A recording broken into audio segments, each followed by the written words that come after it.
everybody singing this sweet refrain. Sing this melody till it gets in your brain. Well, I'm talking to you, Muslim, Christian, and the Hebrew. Anything to do, we got to unite, or else we are through. Assalamu alaikum, peace be unto you, and welcome to the SOS radio program, Saving Ourselves. By uniting amongst ourselves and accepting the responsibility to build our communities. Saving Ourselves is presented by the Mid-South representative of the Honorable Minister Louis Farrakhan, Student Minister Anthony Muhammad, and the believing community of Muhammad Mosque number 55, located at 873 Vance Avenue here in the city of Memphis. I am your host, Brother Andre Muhammad, along with my co-host, Brother Kenneth X, and for today's program, we present Islamophobia and White Supremacy, the real faces of terrorism. For today's program, we have in the studio our guests. One is already here. It's going to be Student Minister Ilya Rashad Muhammad. And we do expect the arrival of Student Minister Demetric Muhammad shortly after 5 p.m. and we will discuss this most important topic. You can join us via YouTube Live. We're streaming live via YouTube. Just go onto the YouTube website and type in WMQM AM or 1600 first and then AM. Once you press enter, you should see the logo for FW Roberts Broadcasting. Once you click on it, you should see my brother Kenneth X and brother Ilya Rashad right there on the screen, live and in living color. I know you see the third seat. It's still empty, but it will be filled soon, as we say as Muslims, inshallah, or be it the will of Allah. Our brother Student Minister Demetric Muhammad is en route. You can also join us via the Facebook Live feed. You won't be able to hear everything, but I am also broadcasting Facebook Live, as well as my brother Kenneth. You'll be able to hear me, but if you want to hear all four of us today, you should go to the YouTube website. You can watch and hear, or you can just go to your radio and go to AM 730 or AM 1600, as well as the TuneIn application on your smartphone. You just download the app if you haven't already. Go into the search field, type in WMQM 1600, and once the icon populates, click on it, and you can hear us from wherever you are. We're going to go ahead and open in the name of Allah, the Beneficent, the Merciful. We bear witness to the oneness of Almighty God, Allah, regardless to the land, label, or language that you choose to apply. We do not argue over the names by which the divine creator is known, because as spiritually mature people, we should understand that God has made himself known according to the language and culture of the people among whom he raised his prophets, messengers, and warners. We bear witness to the oneness of the messages that were revealed through the servants of God, found both in the Holy Bible as well as the Holy Quran. Please allow us to greet you, as we always do, with the greeting words of peace in the Semitic language of all of the prophets, including Jesus, by the way. We say it, Assalamu alaikum. Those words simply mean, may peace be unto you. We're going to go ahead and go with our commercial announcements, and we'll be right back after these commercial messages. What's your source for truth in news reports? Where do you turn for non-corporate driven news that's fair and balanced?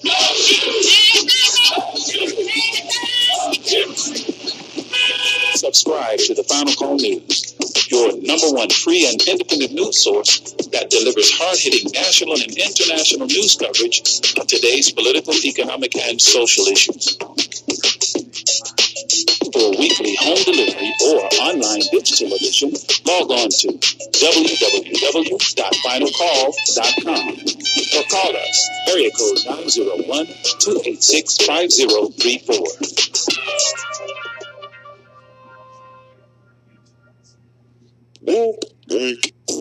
Get your locally made, freshly baked Supreme Bean Pies from Bake the Bean Pie. Made from the best of ingredients, experience the golden brown flaky crust and pastry filling of the Supreme Bean Pie from Bake the Bean Pie. Not only delicious, but also nutritious. The Supreme Bean Pie from Bake the Bean Pie. Call in your order today, 901-210-8791. That's 901-210-8791. Bake the Bean Pie. The Urban Indulgence Bath and Body Boutique. At Urban Indulgence Handmade, we pride ourselves on offering quality skincare at affordable prices. Handmade with plant-based, skin-loving ingredients, our soaps and body butters give you luxurious lather and ultimate moisture. Experience the Urban Indulgence at 3314 Poplar Avenue next to Poplar Plaza. Open Tuesday through Friday, 11 a.m. till 5:30 p.m., Saturdays, 10 a.m. till 4 p.m. And we're back live here in the studio, WMQM AM 1600, as well as KQPN AM 730 throughout the city of Memphis and in Arkansas, West Memphis.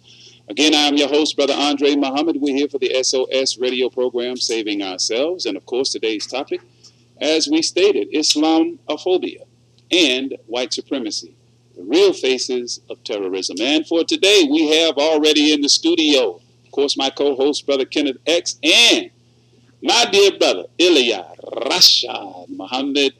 He is an author of 2 books.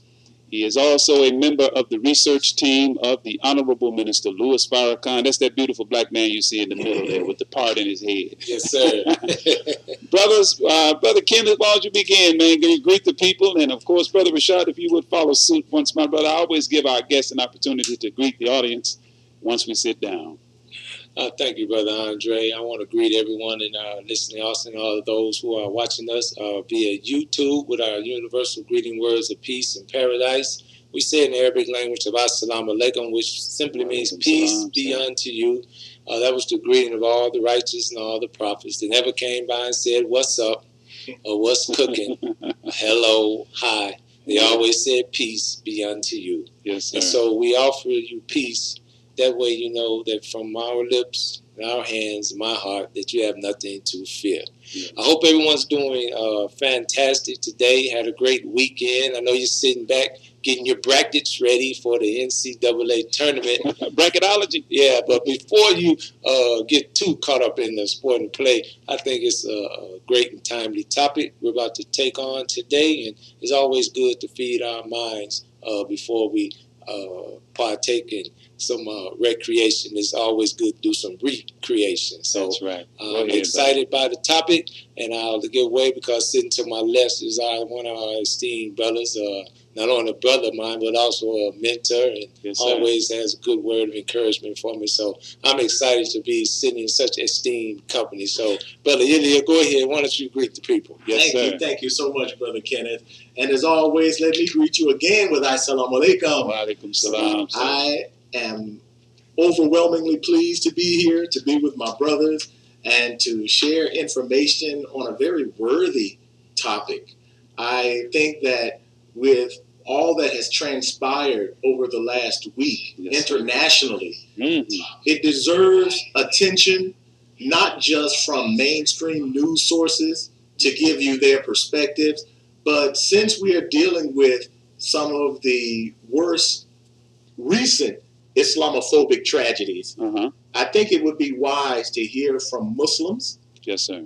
But not only just Muslims, but particularly those of us here in the United States, as they call the black Muslims, who have always been suffering from the brunt of white supremacy. Yes. And so we know a thing or 2,000 about Islamophobia and white supremacy. So we're just anxious to share what we think would be some enlightening information. Praises be to Allah. Thank you, Brother Rashad. And as we get to our program, we have axioms, as I call them, or guiding principles that are quotes, 2 of which are from the Honorable Minister Louis Farrakhan and a 3rd from our great brother Carter G. Woodson. But before I go there, I want to acknowledge the presence.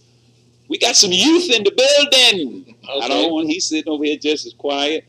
Got my brother Barak Muhammad. He is the son of our brother student minister Ilya Rashad Muhammad. And I wanted him to come in here. Y'all see him up there in the corner as you see me. There he is right there, that little fella right there. And I wanted him to come in here and see the control room and, you know, just get some exposure. He may take an interest, and we are certainly open. The station engineer, Shane, said he is certainly open to Barak coming in and learning if he so desires. And, of course, it's always good to get our young people involved very early. That's right. That he learn how to navigate this, man. I mean, this would be a skill or whatnot that he'll have familiarity with that he can take with him. Oh, he will. You say he'll take with it, brother. So, brother, let's dive in. Of course, we begin with our axioms as always. We use these and we announce these to our listening audience for you to consider them as we begin to discuss this most timely topic. And be reminded, if you want to be a part of today's program or today's conversation, please feel free to give us a call at 901-452-3094. That's 901-452-3094. That's the call-in number, and we will promptly receive your call and allow you to give your thoughts on today's topic and any commentary that our guests will give. The first axiom is from the Honorable Minister Louis Farrakhan, wherein he says, quote, "He who prescribes the diameter of your knowledge dictates the circumference of your activity." So the purpose for that particular axiom as we use it, or quote, is to hopefully get us to think about the diameter of knowledge from which we will pull to engage in this topic. We have to understand that we've been under the tutelage of those who have been our captors and their descendants. That's just a fact. Some take umbrage when we use that characterization, but it's not used for the purpose of being negative per se. It's just to accept the reality that the diameter of knowledge that's been given to us has been filtered through their educational institutions, their religious institutions, political, and the like. So they prescribed us a diameter of knowledge that will never enable us to operate outside of the circumference of activity that they deem appropriate for us, for lack of a better way of putting it, okay? The second axiom from the Honorable Minister Louis Farrakhan is his definition of a slave that he gave us. And he said, a slave is one whose power and authority is ruled over by another and whose sphere of freedom is limited according to the wishes of his master. That goes hand in hand with the first axiom, because whenever, particularly in our community, there are voices and there are minds that have explored knowledge and wisdom outside of the prescribed diameter, the thought police pounces upon these brothers and sisters, right, and always want to, like they used to do back in the day, they would literally tar and feather you, shame you before the masses of the slave population, torture you, and ultimately murder you. So, but before they do that, they always create an atmosphere of hostility surrounding this person or this figure. So whenever there's someone that has the gumption, the unmitigated gall, Brother Kenneth, yes, Brother Rashad, unmitigated, to think beyond what they have prescribed for us, boy, they dispatch the thought police, and they manifest in organizations like the Anti-Defamation League, the Southern Poverty Law Center, and others, and particular people like Mr. Dershowitz and Mr. Greenblatt and others. And they will even bring to the fray some of our own brothers and sisters that they handpick to serve as a buffer, if you will, between them and those of our brothers and sisters. So that's treating us like slaves. Yes, sir. And the third and final axiom comes from our brother Carter G. Woodson, wherein he wrote in his book, The Miseducation of the Negro. He said, quote, "When you control a man's thinking, you do not have to worry about his actions. You do not have to tell him to go here or yonder. He will find his proper place and will stay in it. You do not need to send him to the back door. He will go without being told. In fact, if there's not a back door, he will cut one for his special benefit. His education makes it necessary," end quote. That is from our brother Carter G. Woodson. We're also expecting our great supporter. I think I hear him walking in, Brother Derek Muhammad. Brother Derek is always here on Wednesdays. Yes, sir. Make sure, is that, yeah, that's my brother. Go on in there, brother. It's a seat for you in there, man. He gonna co-pilot on this side. Okay. That's the quiet warrior that's always supportive. We thank Allah for our brother. I certainly thank. There he is, y'all. And we thank Allah for him. But that's the three axioms that we use to hopefully guide the conversation. And we ask our listeners to consider those quotes as we engage in this conversation. And quick shouts out to our Facebook Live audience on my feed. Certainly, Brother Keith is already on. Brother Kevin out there in that big, beautiful truck he just brought. Man, y'all see that rig Brother Kevin got? Oh, yeah. It's fly, brother. Yeah, that brother flexing, man. I'm proud of my soldier, man. Yes, I'm thankful. I pray a lot. Bless that brother. That's the kind of things that we like to see. That's the beauty and benefit of the teachings of the Most Honorable Elijah Muhammad. Yes, it has inspired brothers like Brother Kevin and many others to get up and go for self and not accept excuses or accept mediocrity. So shout out to Brother Kevin. He's always tuned in. My cousin way into in the Shy City, she's on. My cousin Dina is on.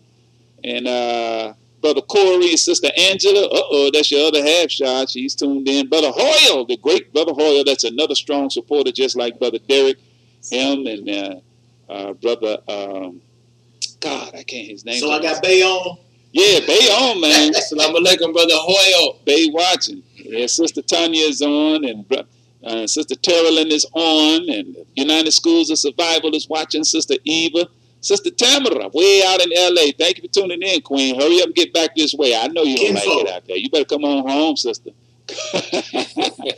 Brother Raheem is on. Sister Hazel, yeah, that's mom. Yeah. That sister make a mean my new mama there, cheese pie, bro. Good God. I don't know what to call it, a cheese pie or cheesecake. It's called cheese heaven. I know that's right. Man, my classmate Ventress is on. Brother Dale is on. Thank you for tuning in, Frat. And Brother Jerry is on. Sister Brenda, way up in Bolivar, Tennessee, she's tuned in. And Sister Sarah Jean is on. And Brother Dawood and many others are logging on as we speak. So we always have a pretty broad audience, Brother Rashad. And let's dive into it, man. This thing, Islamophobia. And, man, look who just walked in the building. We're going to let him get set before we blast off. We have our other guest in the building. We thank Allah, and we want to do him and afford him the same propers as we afforded Brother Ilya and Brother Kenneth. We have the gentleman you're just seeing sit down in the picture frame, those of you who have tuned in on YouTube Live. That is Student Minister Muhammad, who is also an author of several books, and he's also a member of the research team of the Honorable Minister Louis Farrakhan. And I know, Brother Dimitri, you hadn't even warmed the seat up yet, brother, but I'm going to afford you the opportunity to just greet the audience and, say what's on your heart, just a few words of introduction and greeting our audience. This is just what we do on the SOS radio program. Yes, sir. Tilt that mic up into you. Yeah. Can you hear me? Yes, we got you on live and loud and clear, brother. Go right ahead, sir. Well, Brother Andre, thank you so much for the great privilege and opportunity to be on the program today. It's really a great honor and a privilege to have an opportunity to be on with you, my brother, and my other great brothers here, and to speak with those who are tuning in about a very important subject that is become a talking point, certainly in the last couple of days with the brutal terrorist massacre in New Zealand. So yes, sir. I'm very honored to have an opportunity just to participate in today's conversation. Yes, sir, and we're certainly honored to have you.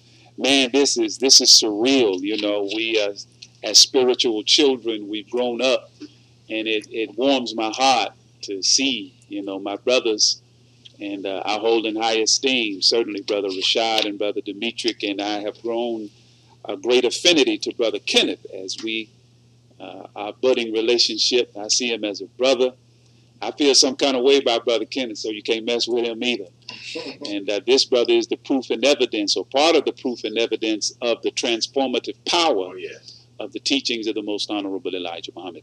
So, brothers, as I was about to say, I want to begin, brother, by, as I said to you, Brother Rashad, off the air, that Islamophobia, which is our topic, Islamophobia and white supremacy, the real faces of terrorism.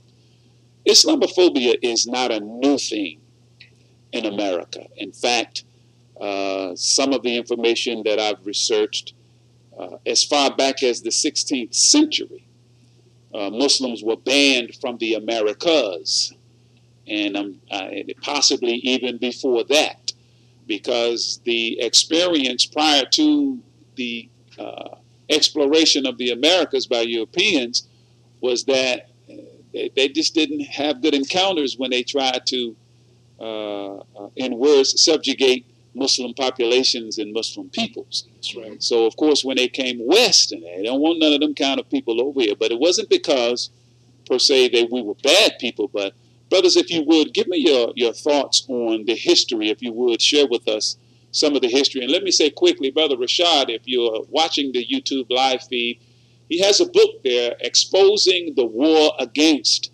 Islam.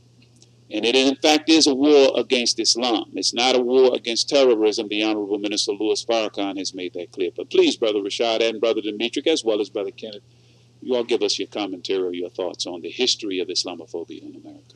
Thank you. Thank you so much. As you just stated, Islamophobia certainly is not something new. There perhaps could be considered a new expression of an age-old tactic that's always been here since the revelation of the Holy Quran to Prophet Muhammad some over 1,400 years ago. And this is when we really see the initiation of Islamophobic practices taking place. Because understand that when the Holy Quran was revealed in Arabia, was in direct contrast to everything that Islam stood for and stands for.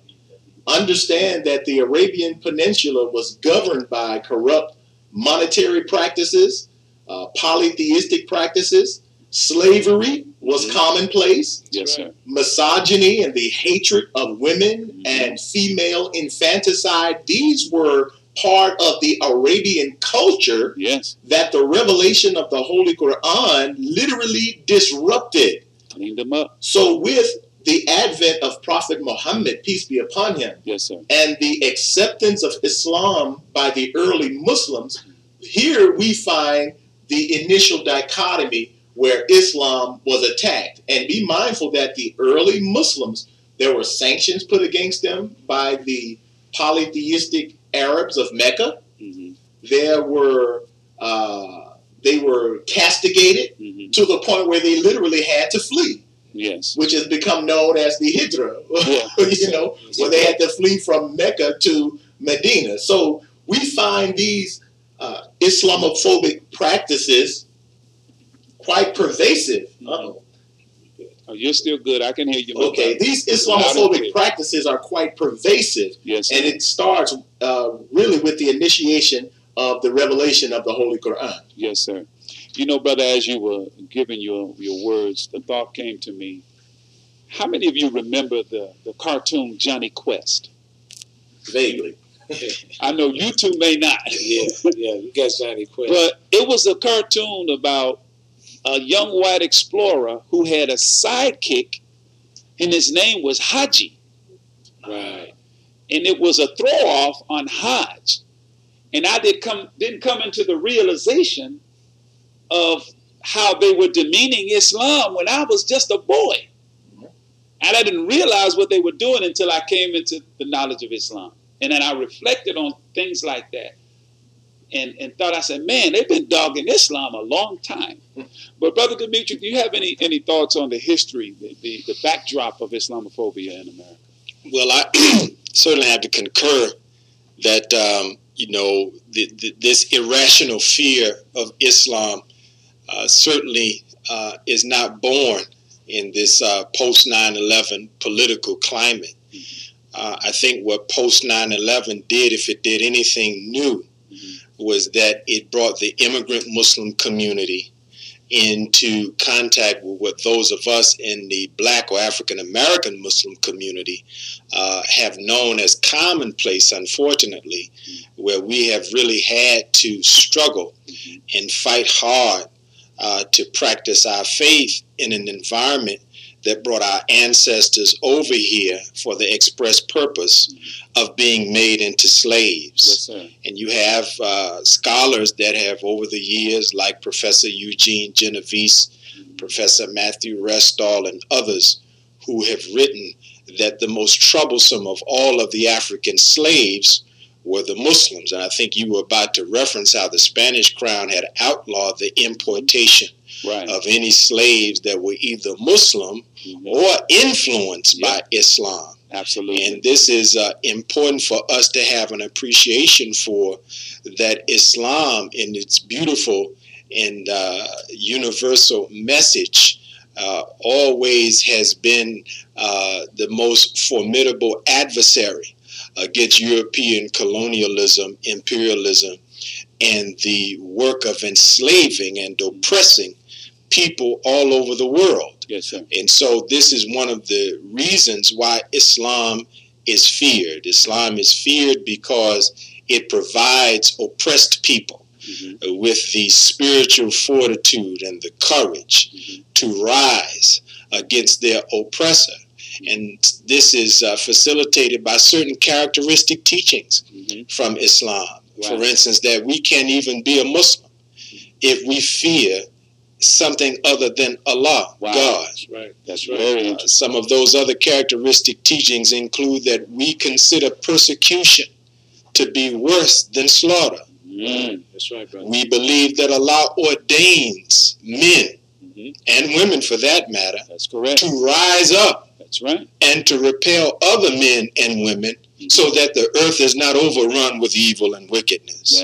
That's right, brother. We are even taught in the Quran that even though we might not like it, Come on. fighting is healthy It's a prescription. for people That's correct. who are being oppressed and subjugated. That's correct. So the characteristic teachings of the Holy Quran have been viewed not by fair-minded men and women, but by those who have desired to be tyrants and despots and oligarchs and oppressors of all types and designations. They have sought in Islam interference in their work of global domination and subjugation.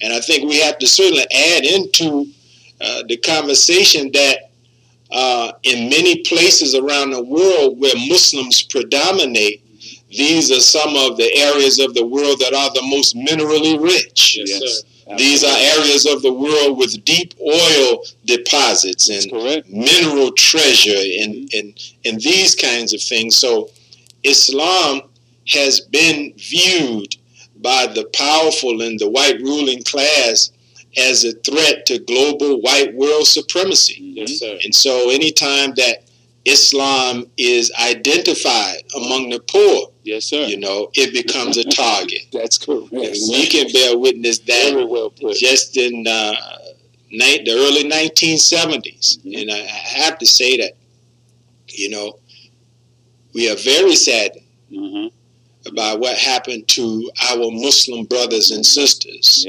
in Christchurch, New Zealand. Absolutely. As Muslims, we are made the brothers and sisters of all other Muslims. So we experience a sense of sadness and loss because these were men and women who had assembled together to obey the command of God. That's correct. And that command is that the faithful men and women come together on Friday for prayers. That was the only reason that they had come together, not to plan any evil, not to foment any harm to any other people, but to obey God.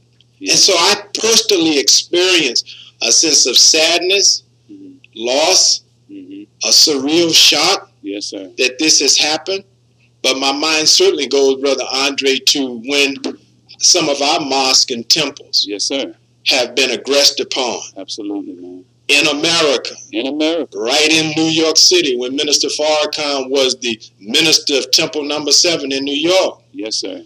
Police violated the sanctity of our house of worship in New York City. Yes. On the West Coast, in Los Angeles, in Sacramento, we were attacked. Absolutely. And so I think that, and I would hope that our immigrant brothers and sisters would find it in their best interest to become closer to those of us in the so-called Black Muslim community, because we can help them to understand what this is all about. Yes. Oftentimes they try to make Islam so docile and so impotent to appease those in a new land, in a new society where they are immigrants. Yes, sir, they do. But they should understand now that you cannot water down Islam to make the oppressor feel comfortable. Yes, that's You can be as nice as you want to be. You can be as genteel as you want to be. You can be as proper talking as you want to talk. You can be as civilized as you want to be. You can change your name. That's right. But they know that any kind of Islam is always a threat to those whose purpose is not to share the treasure of the earth equally with the people. They don't want an egalitarian society. They don't want a society where equity prevails. They want a master-slave relationship. And so as long as there is Islam present, they know that Islam will interfere with that kind of relationship. I don't care how docile or nice you try to make it sound. Say it, man. Say it. Needs to be. I'm sorry. Our brother, don't be sorry. Hey. So you made me think of something, Brother Dimitri, that there's this, the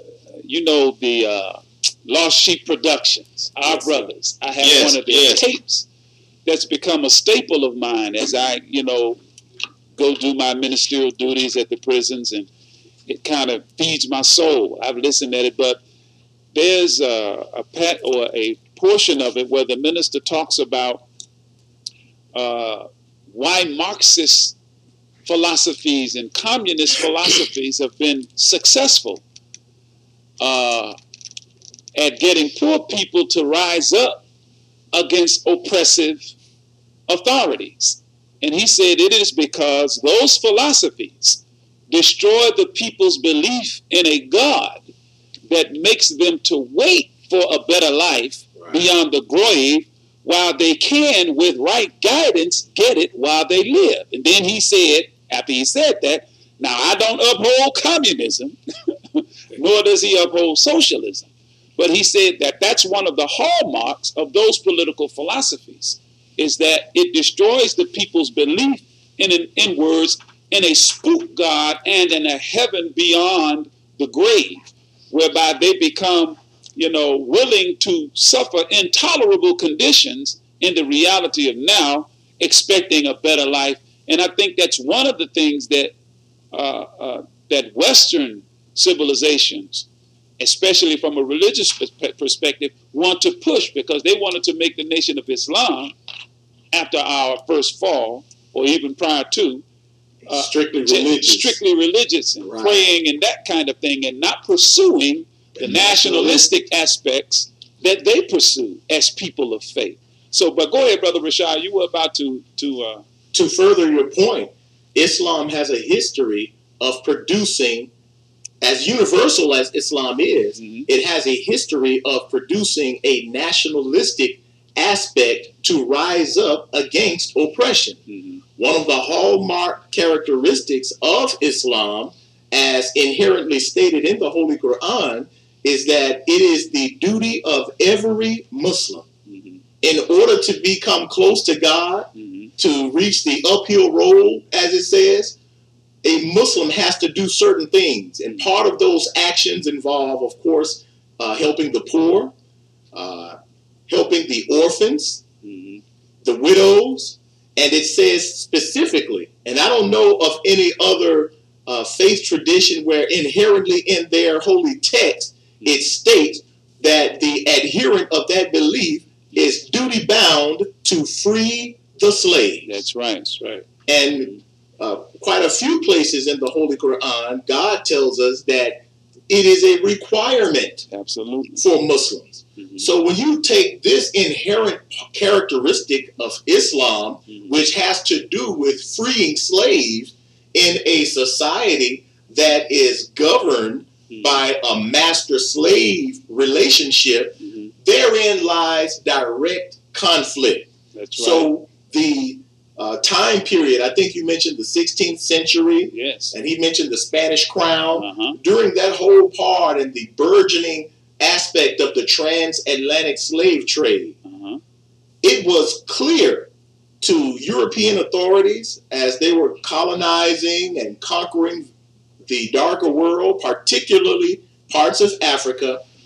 Those leaders stated explicitly that we have to do something about Islam. Yes, sir. Because everywhere that Islam was present, particularly in Africa, it gave European colonialism its greatest threat. That's correct. And brother And we've quoted this author in his 1920 work. His name is Theodore Lothrop Stoddard. And he writes in his book on page 97, the title of the book is The Rising Tide of Color Against White World Supremacy, 1920.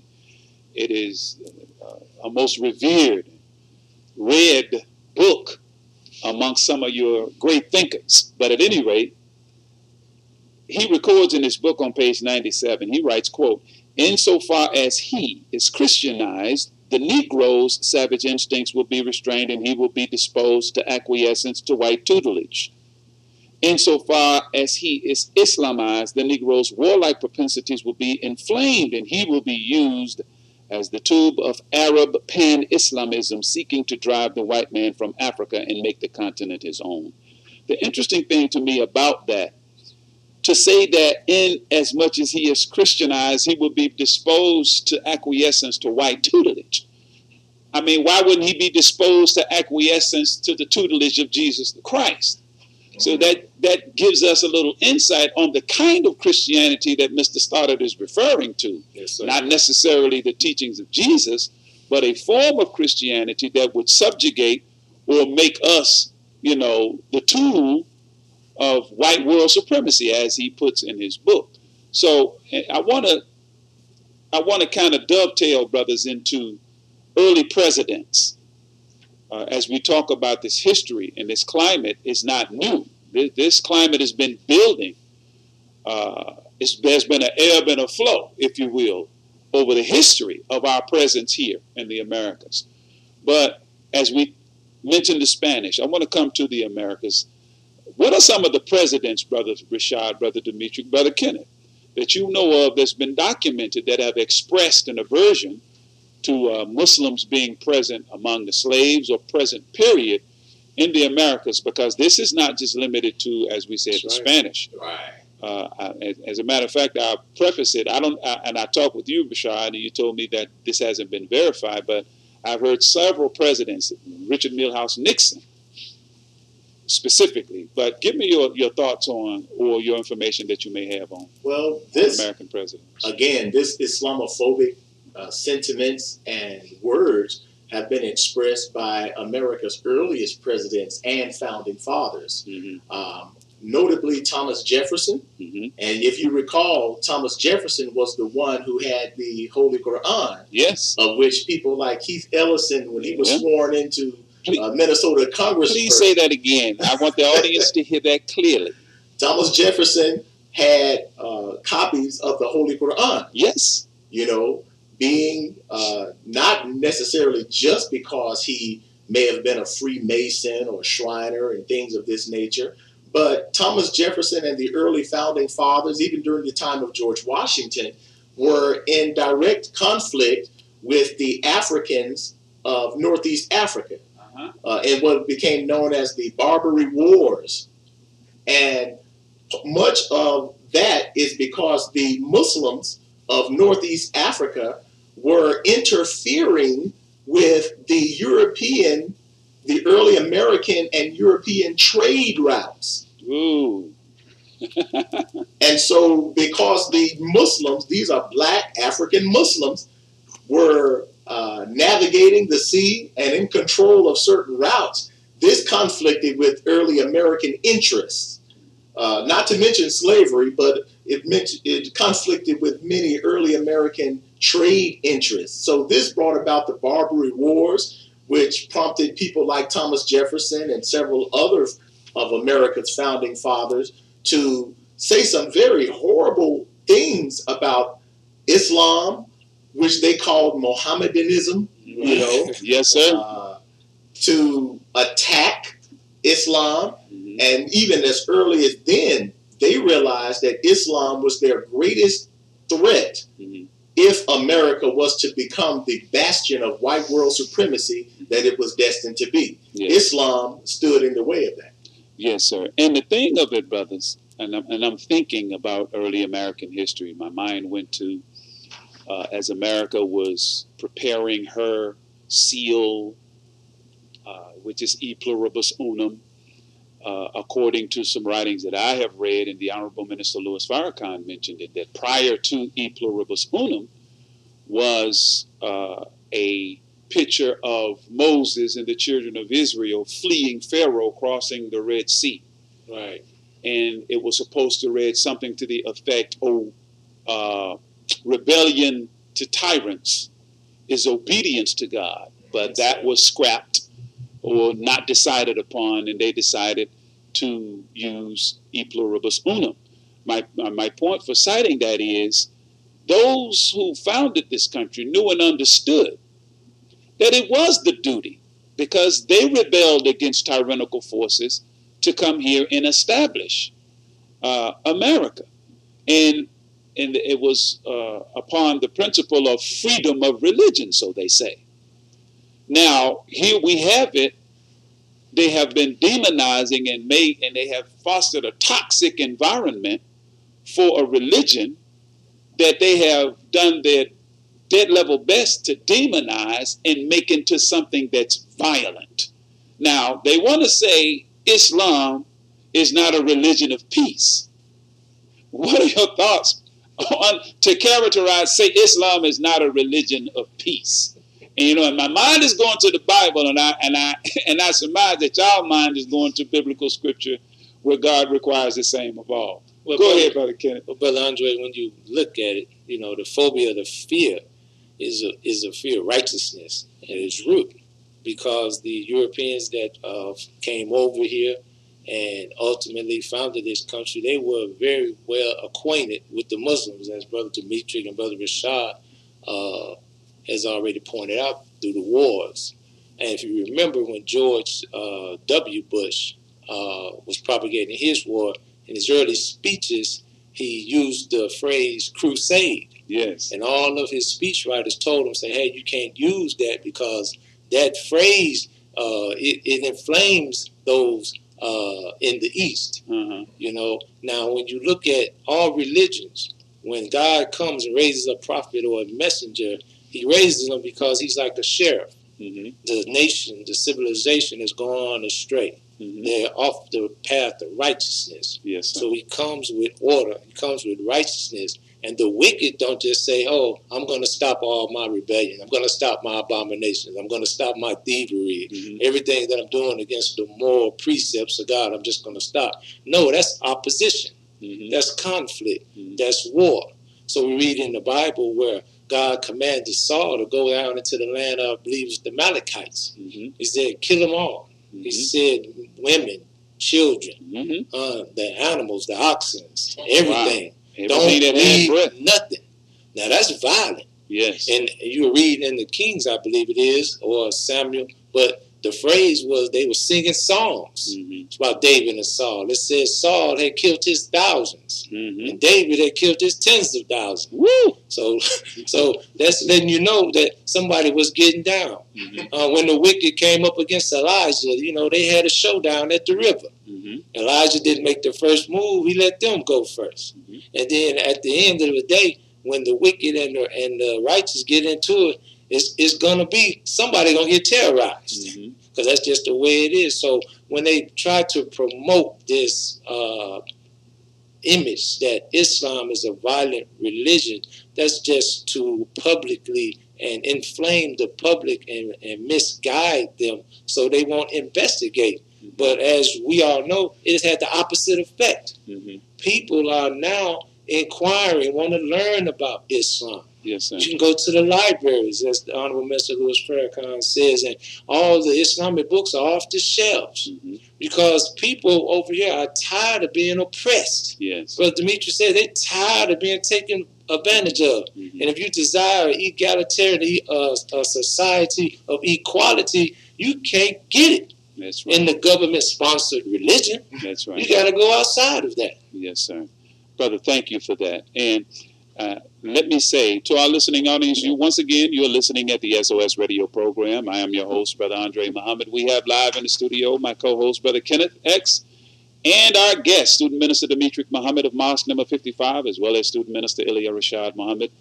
Our brothers are both research members or members of the research team of the Honorable Minister Louis Farrakhan. We are discussing Islamophobia and white supremacy, the real faces, terrorism. We've gone into just a brief history and some brief comments on the history of Islam or Islamophobia. It's not a new thing. I want to speed up or fast forward, if you will, to now, because I really wanted to begin to just give a backdrop to make our audience to understand that America didn't just start this war against Islam. I mean, the book, there has never, and it could be any other name, really and truth. As you said, Brother Dimitri, they want to maintain a master-slave relationship. They want to make merchandise of the populace of this country, and the most valuable populace in America is Black America. Yes, sir. We've been the bedrock of this economy since we've been here. So anyone that will come and speak to the poor, as Scripture says it, that one becomes a target. But in now, and we know what has happened in New Zealand, and juxtaposing it to what we have seen from the alt-right and from white nationalist movements in America, in the different responses by the talking heads in politics. They take a soft stance, many of them, Mr. Trump has, where white nationalism is concerned. Then they take a hard stance against Islam and demonize it. But when you look at the data in terms of violent acts of violence, Right. you don't see that picture. So, brothers, if you would, give us your thoughts on that particular dynamic and the climate we see today. I think that the continuation of Islamophobia, is important to reflect upon, as we've talked about, and looking at it specifically as it seeks to curtail the growth of Islam, especially in the Black community, and how this is juxtaposed against white supremacy or white terrorism. Yeah. Which I think we have to also establish again is not anything new. I know it's kind of stating the obvious, but sometimes the obvious needs to be stated. Yes, Neither is Islamophobia a new phenomenon. Right. Neither is white supremacy a new phenomenon. Been here since But I think that to the degree that many young people had been lulled into this false notion of a post-racial America, them seeing presidents, congresspersons, media persons openly express a simultaneous hatred for Muslims and Black people, because the same groups that are anti-Islam are the same groups that are anti-Black people. Absolutely. That's the truth. And I think that, again, it's important for us to state that what we're seeing now is something of an external or an outspokenness that maybe in prior administrations we did not see, but it was present in the policies. Yes. It was present in the legislation. It was more covert. It was hidden. Yes. So as we always talk about in our circles, the Black community was enamored and in love with the Clintons. However, they are those whose government created the school-to-prison pipeline. The policies. Their policies created the overflow that you have of young Black and Latino and poor white youth filling up jails and prisons around America. They're the ones who criminalized in such an unfair way crack cocaine offenses versus powder cocaine offenses, so that you now have a sentencing disparity. Yes. And so these are people, they are united. And again, they understand that Islam is the spiritual fuel that causes the rise of Black people. Wow. It's the spiritual fuel that will cause the rise of any oppressed people. Because even where Islam has affected white populations, those whites, if we go back into when there was the Bosnian conflict in the 80s and 90s, under the Carter administration, which was white, one white group trying to subjugate another white group. That's right. But you had the Muslims who rose up against that subjugation effort. And they fought against their oppressors. So that's the nature of Islam. And I wanted to say, you made me think about the statements of J. Edgar Hoover. Yes, sir. When in the COINTELPRO program, he said that he was looking for a Messiah among black people. That's right. Now, what's intriguing about that is that from the perspective of the Bible, the Messiah is introduced as early as the book of Genesis. That's correct. In the book of Genesis 3 and 15, there is a promise that the seed of the woman would crush the head of the serpent, and the serpent would bruise the heel of the woman's seed. Religious scholars say this is the earliest creation of a messianic expectation. But notice, he's expected to crush the head of a serpent. That's what his job is. Now, when I read that, my mind went to the Muhammad Speaks newspaper and the Final Call newspaper, where the Honorable Elijah Muhammad employed a brother by the name of Eugene Majid as a political cartoonist. And he politically created, or he graphically created a political cartoon of the world serpent. Yes. Because the Bible in the book of Revelation says Satan, that old dragon, deceives the whole world. So brother Majid drew the world serpent, but it was headquartered in America. But it was coiled all over the known world. On many waters, as the book says. So when Hoover says, I'm looking, see, he didn't say he was looking for a black Messiah. That's a misstatement. He was looking for the Messiah among black people. Hoover knew where the Messiah, the world's Messiah, would be located and where he would be born from the womb of a black woman. Wow. Come on, man. Oppressed and subjugated people, one of their women would give birth to a son. Wow, they knew it. Who was expected to come to birth, rise, and destroy her and her people's adversaries and enemies. Come on, man. And so since Hoover, and as you stated, the presidents, they've always been on the lookout. Yes, sir, they have, man. For Islam, and they've been on the lookout for strong black leadership. That's correct. And when those two threats combined, that's it.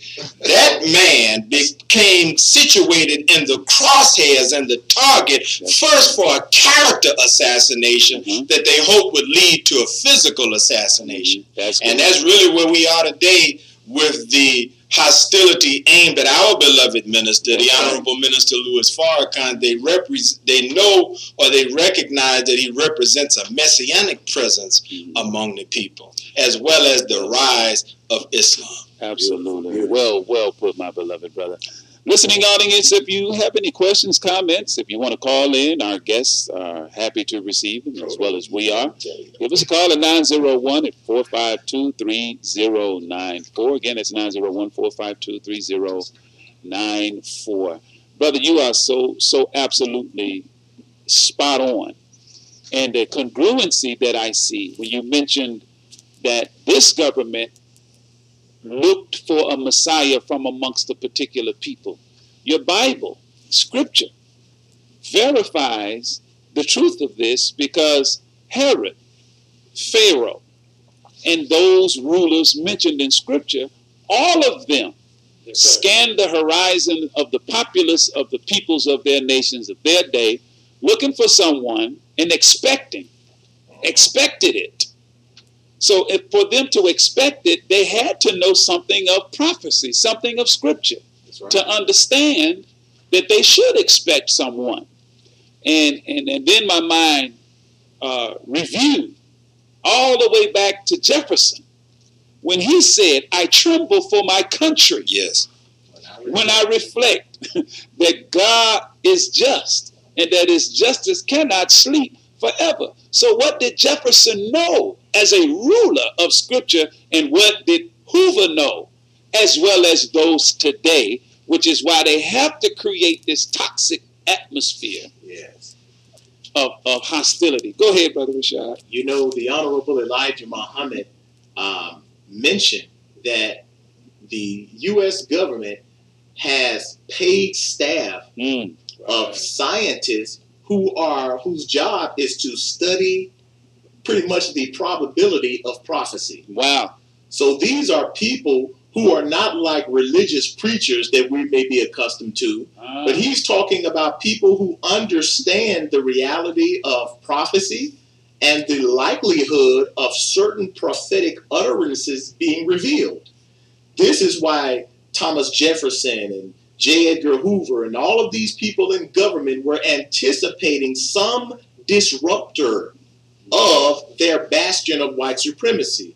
And as Brother Dimitri was mentioning these messianic characteristics, you'll notice in the FBI's counterintelligence program, in those 5-point objectives, yes, sir, just about all of them focus in some way on the ability to unify.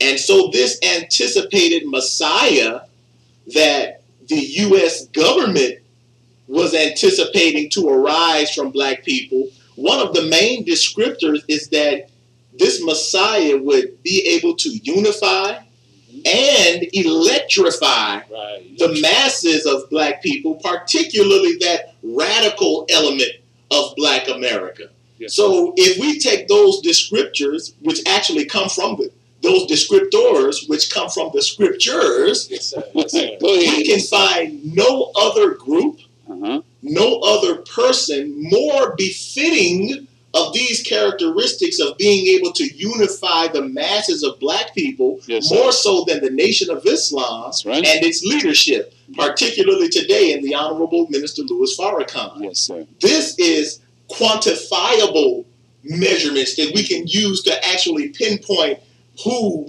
is the primary target of America's white supremacist agenda, yes, America's white power structure. And yes, so, as we stated in the offset, we in the Nation of Islam, with all that we've been through and the attacks that we've withstood by the most powerful government in the world, we can tell the Muslim world a thing or 2,000 about this Islamophobia. Go ahead, yes, sir. And you know, brother, I want to add to this conversation the fact that the Islamophobia in America has even attacked our prison reform ministry. Yes. Which is, you know, mystifying to me. With the legendary track record the Nation of Islam has for the reform of our brothers and sisters who come out of incarcerated situations that have laid hold of the teachings of the Honorable Elijah Muhammad, applied them to their lives, and become productive citizens and contributors and stakeholders in the communities where they live, and have had positive effect on people. And Brother Kenneth, this is directed mostly at you, my brother. Senator Durbin and Kirk. That was Peter T. King. Peter T. King and Frank Wolf was proposing to have, you know, and as to your point, Brother Rashad, there's an Islamophobia, but there's a specific kind of Islam that they are angling at, you know. We call it Black Islam. Yeah, well, to be even outright specific, them teachings, THEM, the teachings of the Honorable Elijah Muhammad, because they proposed, Brother Kenneth, to have all literature of the Nation of Islam removed from all federal prisons. What are your thoughts on that, Brother Kenneth? Well, if we look at it and put it in the context, and I think Brother Dimitri pointed it out, prison's about control, but it's an extension of the dominant society in which we live in. So as an extension, it has the same agenda. Now, when men come into prison, most of them are broken or destroyed emotionally, psychologically, or whatever. But the thing, if they take advantage of it, they have time. They have the time. Now, if you use your time wisely and you have the right books to read, now you can start the process of self-examination, self-analysis, which ultimately lead to self-correction. But why is the focus of the Nation of Islam as opposed to other religions or other types of Islam? It is this. In the penal system, there's no group that is more respected than the Nation of Islam. Yes, sir. There is no man that is more revered than Honorable Minister Louis Farrakhan. Once you become join on to the Nation of Islam, then automatically you are held to a higher standard. Yes. It's because what we teach. We take a man that has been broken, that maybe preyed upon people, and you see his heart change, brother. Yes. But the thing is, you lose the fear. You're not as malleable. You see, because not as pliant, huh? You're not as pliant, because what makes you pliant in there, they allow you to have coping mechanisms such as drugs and alcohol, or you can lay around all day and do nothing. But when brothers accept the teachings of the Most Honorable Elijah Muhammad under the leadership of Honorable Minister Louis Farrakhan, the first thing after they clean themselves up, they clean the institutions up. Yes. All the violence that is promoted, all the criminality that is encouraged by the administrations. Because you got to ask yourself, if a man's smoking marijuana, they don't grow it out back. Somebody's bringing it to him. Yeah. If he's talking on a cell phone, he didn't go to Verizon, AT&T. Somebody brought it to him. That's right. And if he's using heroin, cocaine, the number of men that's overdosing, they don't let this information out. Come on, but man. one day I witnessed 8 men. I'm going to say this again. 8 men in a penal facility that's locked away in some backwater town in Tennessee. OD. Wow. Wow. Right there. They got so much narcon in the clinic that all day long they run back and forth to the unit. So where are they getting these drugs from? Come on. See, we have to ask ourselves, but when a brother accepts these teachings, he loses the appetite for drugs. He's not smoking tobacco. He's not drinking the hooch. He's not running around wasting his time. He's trying to organize. He's trying to promote unity. So that goes against their agenda. Because if there's no security risk, you don't need as many security guards, do you? Wow, that's something to think about, brother. Yeah. Brother Rashad, yes, sir. And to go along with what Brother Kenneth is saying, you know, Islam threatens the very economic stability of a corrupt society. Even back during the days of Prophet Muhammad. And it's funny because in our book, we chronicle some common patterns of Islamophobia that we find coming from some common groups. Yes, we know that whites have been primary opponents to the growth of Islam, especially among the darker people. But more specifically, we see where Jews tend to feel threatened by the growth of Islam, even during the days of Prophet Muhammad, as many were accepting Islam and cleaning up their lives and living a life of peace. The Jewish tribe called the Banu Nadir, they were very profitable, making profits from warfare. They supplied the arms, they made weapons and things like that even during that day. So the growth of Islam threatened their economic stability. Wow. They made money off of war. Islam sought to bring about peace.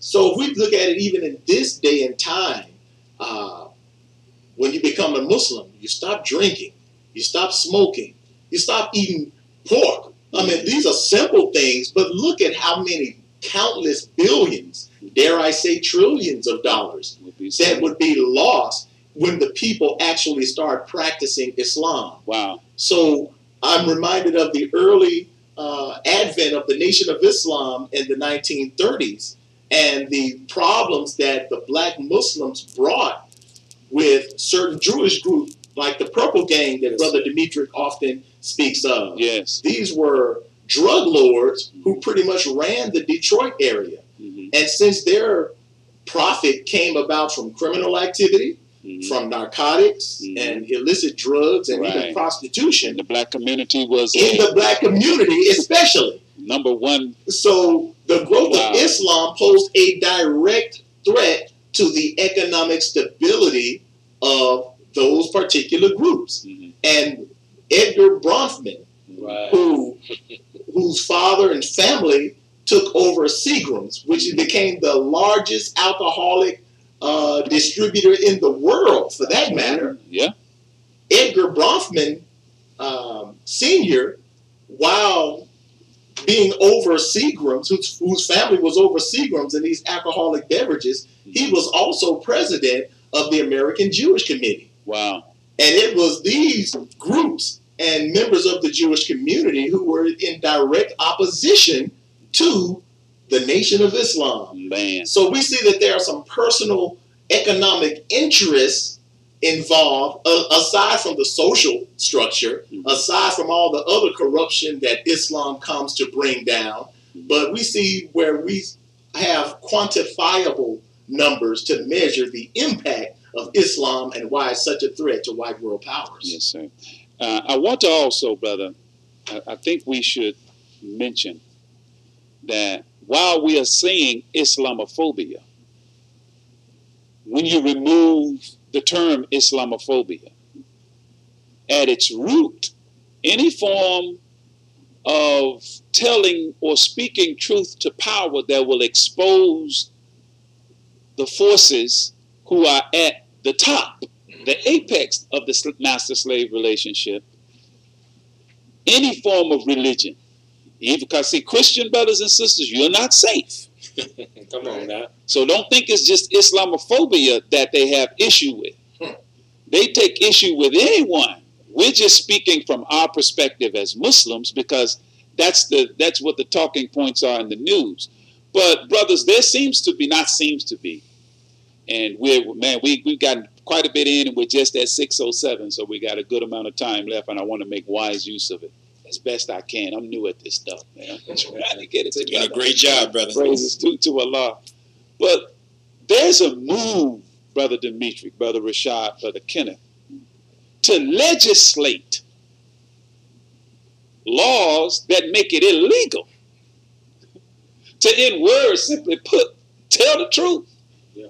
In fact, we had a program some programs ago, will telling the truth in America soon be illegal?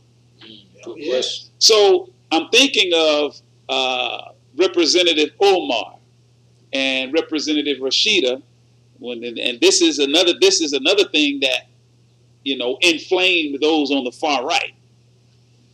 All she did was pointed out, Miss Omar, what was going on with the Israeli lobby, with AIPAC, which has been known. And there are many people that know these things. Right. It's just that none have the testicular fortitude, as the Honorable Louis Farrakhan would say, to speak it.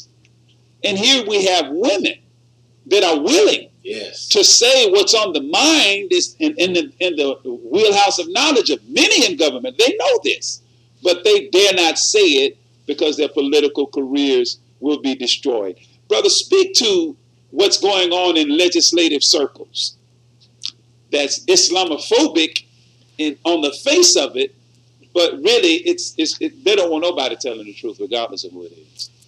Well, I think you hit the nail on the head when you say that the truth is really being outlawed. Yeah. Because there is a movement to really censure anyone who has views that diverge or depart from the mainstream view of things. Mm-hmm. Even as you pointed out, I'm glad you pointed it out, for our Christian family, our beloved brothers and sisters in the various Christian denominations and churches. Yes, sir. Even to speak the truth as you believe it and understand it from the gospel, you run the risk nowadays of being called someone who preaches hate. And again, I have to say, because, you know, we deal so much with history, that's kind of our, you know, wheelhouse, if you will. Yes, sir. But, you know, that's not even new. You know, particularly one of the reactions to Nat Turner's rebellion was that there were many states that outlawed preaching. Woo! Now, Nat Turner was a preacher of the Bible, but there were many states that actually had fines and punishment if a so-called Negro was found to be preaching the Bible. Wow. So we're in an environment where truth itself is under assault. And so anyone who will speak or preach the truth is falsely labeled as being a hater, an anti-Semite, a bigot, etc. And so there are many pieces of legislation that are slowly moving through the process of how a bill becomes a law. And we are noticing that one of the key areas where hate speech is so-called being identified as in the area of anti-Semitism, and where our dear sister Ilhan Omar, Representative Ilhan Omar of Minnesota, our Muslim sister, was accused of being an anti-Semite because, as you stated, Brother Andre, she basically stated the obvious, that AIPAC and the American Jewish Committee and other groups that are pro-Israel, they spend a lot of money on our elected officials. Yes, they do. To buy their support for causes and initiatives that benefit the state of Israel. And she was basically stating, you know, I was elected to be a representative of the American people out of the state of Minnesota. Why should I have to pledge allegiance to a foreign country in order to be in good standing with my own party? I mean, certainly a mature politician understands that their nation has political allies and political adversaries. Come on. But it's really going too far to say that I have to bend to the will of even an ally of my own country. And I thought it was fascinating because as laws begin to be enacted around criticism of Israel and the Jewish people, if we go into the Bible, we find out that Jewishness, true Jewishness, is actually described by the experience of the people of Israel with the prophets of God, whose primary job and work was to criticize errant behavior. That's right, brother. And so this relationship, as a person who, as the minister said powerfully at Savior's Day, to be a Jew is to be a wonderful thing. Yes. It is to have a covenant relationship with God. That's what it is. But the process by which God cements his covenant relationship is through the sending to the people of his prophets and messengers. That's right. And the proper reaction is what causes you to enter into that covenant relationship. Proper response is when the prophet or the messenger say, "Thus saith the Lord." And whatever the Lord has said, if it is critical of some practice, some behavior, some attitude, some belief, some conduct, then the person who wants to be in a right relationship, a covenant relationship with God, has to be humble of heart and become introspective and see if I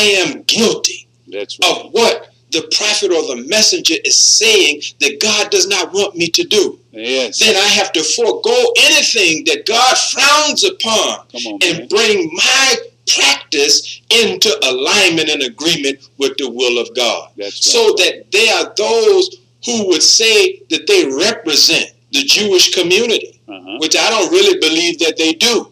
But they say they represent them, and they act as if you cannot be critical of their conduct and their behavior. I said, go back to the Torah and look at how this relationship originated. That's right. Being properly responsive to criticism from God, not calling the prophets haters, even though in truth there were those who were among the communities that God's prophets were sent to, who hated the truth coming out of the mouth of God's prophets so much that they conspired to kill the prophets of God. Man, and truth be told, I believe that that thought and that desire is in the heart of many today, where our beloved Minister Farrakhan is concerned. Yes, that's brother. That is a fact. Yes, sir, Brother Rashad. Yes. You up at that, man. And not only are laws being put in place to try to target anyone who speaks out, particularly the Honorable Minister Farrakhan and the Nation of Islam, but we see that along with the laws and policies, they work colludingly with the media, with educational curriculum, and with other outlets of information. And again, this too is nothing new, especially coming from those who consider themselves members of the Jewish community. They are acting as thought police. Go ahead, brother. Just as they did during slavery. Yes, sir. Brother Dimitri reminded me of a piece of text from the Slave Codes by William Goodell. And in codes, part of what the slave masters recognized was that not only did black people belong to them in terms of our bodies, but according to them, our very intelligence belonged to them. Our souls. When I read that, brother, it blew me away. Belonged to them. So that's the mind of a slave master. That's the mind of Satan, who, as the scripture says in Revelations or in Corinthians, is the God of this world who blinds the minds of the people. And in Revelations, he's called that serpent, that old dragon.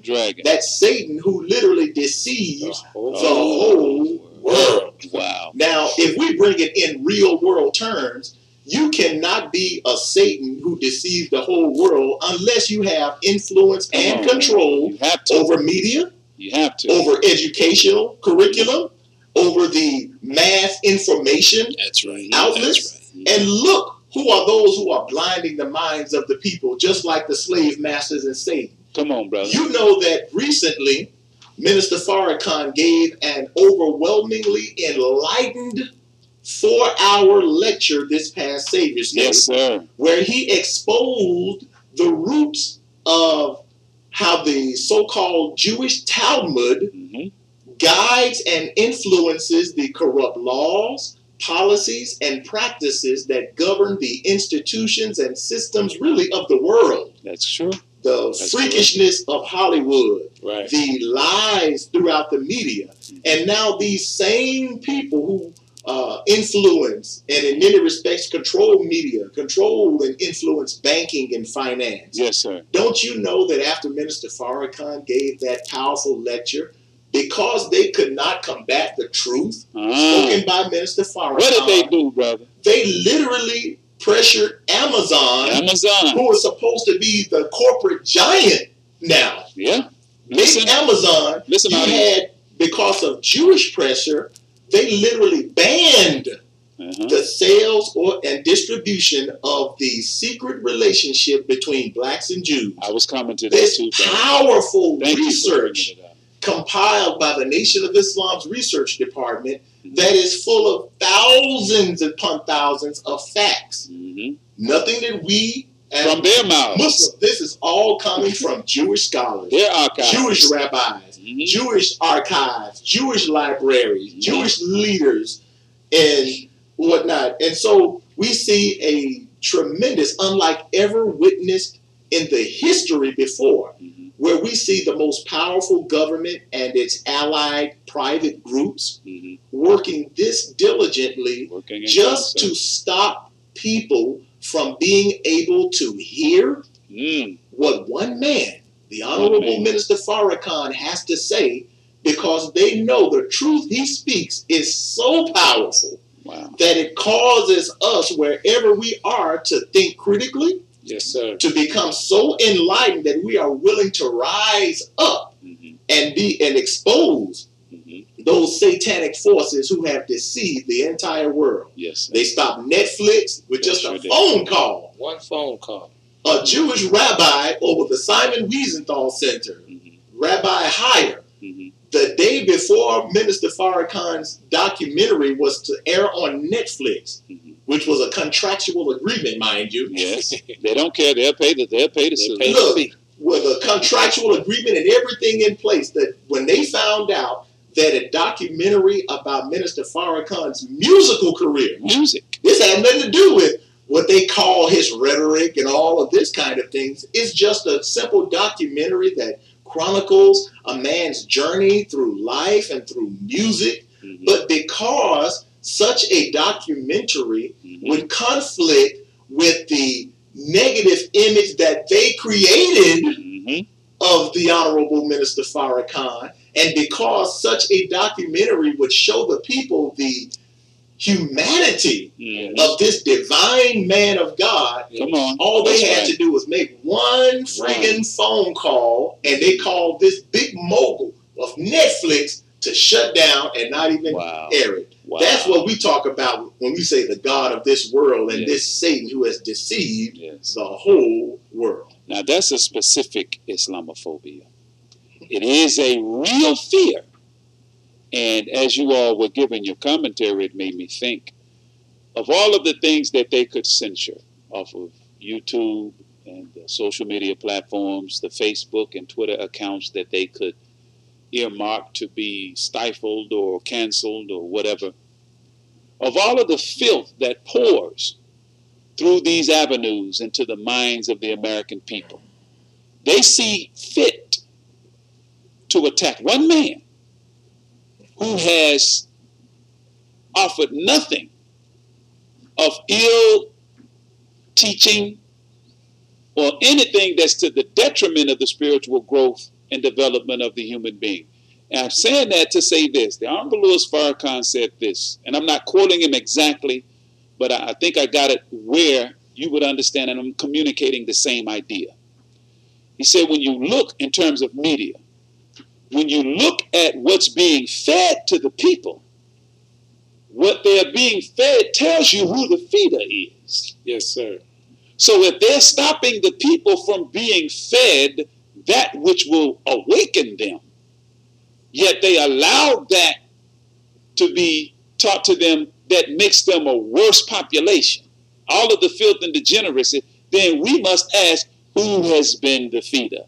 Yes, sir. So, yes, sir. brothers, we're gonna. You got something, Kenneth, before we go on this break? I just was thinking, because when you said that, we have to understand the scripture says, "Be ye not conformed to this world, but Yes, sir. be ye transformed by a renewal of the mind." And we have to understand that during war, the first casualty is the truth. Absolutely, brother. And they That's can't excellent. allow truth or the truth bringer to exist during this time, because as they are fighting for their lives, literally, their civilization is on the way out. And again, I don't want to go too long. We have to go to break, but Yes, it's sir. written in the tea leaves. Yes, And sir. I'll leave it out. I'll put a pin in it right now, and then I'll expound on it when we get back. Yes, sir.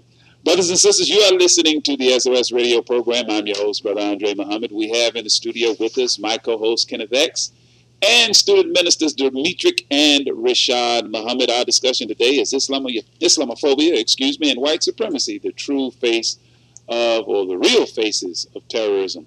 We'll be right back to discuss further, and we're going to shift gears for the last 30 minutes to the second part of our discussion.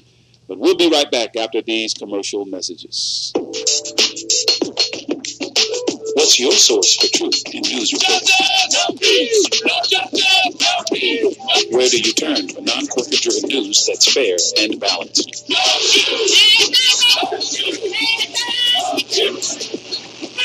Subscribe to the Final Call News, your #1 free and independent news source that delivers hard-hitting national and international news coverage of today's political, economic, and social issues. For weekly home delivery or online digital edition, log on to www.finalcall.com or call us, area code 901-286-5034.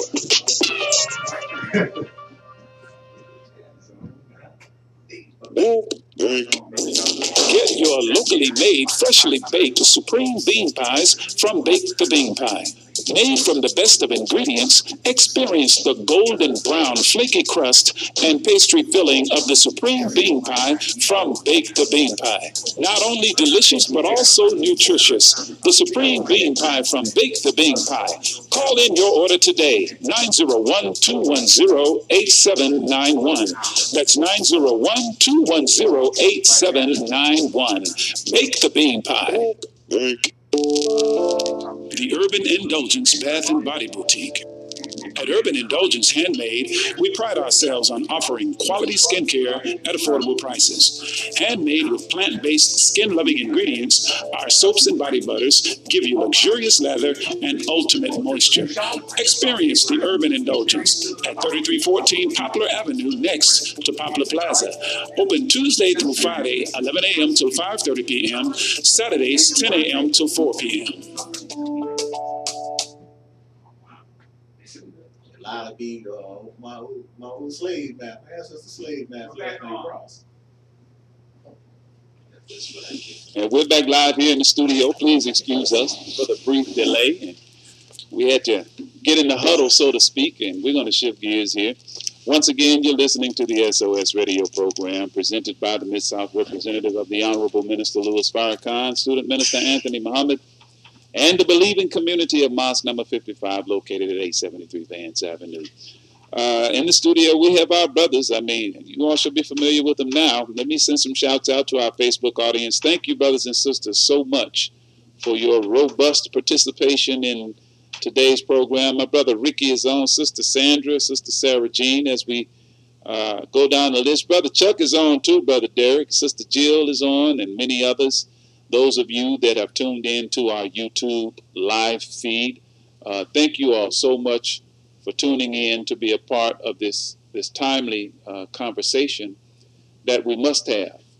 And as I go, brother, I forgot to mention one thing before I go to the next portion. We're going to be dealing with the true faces of terrorism, because I think running hand in hand with Islamophobia is white supremacy, because, you know, it is people of color ultimately that have been under siege. And it's not just based in Islam, because the question was asked where Miss Ilhan Omar, they asked the question, is it because she's black, the way they're responding to her? Is it because she's a black Muslim? I think Miss Rashid asked that question. She's not a black Muslim, but a Muslim who is black. That question was asked. But according to an article, brothers, that I try to do a little research so I can have some receipts. But they are saying, brothers, that Islamophobia has become a global crisis. These writers, in reference to the attack in New Zealand, they are seeing all around the world, and predominantly European or white countries, where the populace is predominantly white. There is a crisis of Islamophobia. And here in the Americas, and I mentioned that in segueing to the face of terrorism, you know, America has effectively created a boogeyman. They always do. The old boogeyman was communism. Right. You know, and it's socialism. They still use that boogeyman to frighten the heck out of the American people. And it has caused some to see this as a real threat, to the point that they take real action that results in the loss of real lives. So, brothers, if you will share with us your thoughts on the disparity, if you will, and the uneven approach, for lack of a better way of putting it, to how they respond to the alt-right and how Mr. Trump has responded. And even on a local level, some local things have happened. Brother Rashad, could you please, brother? I'm reminded of a quote from the Most Honorable Elijah Muhammad.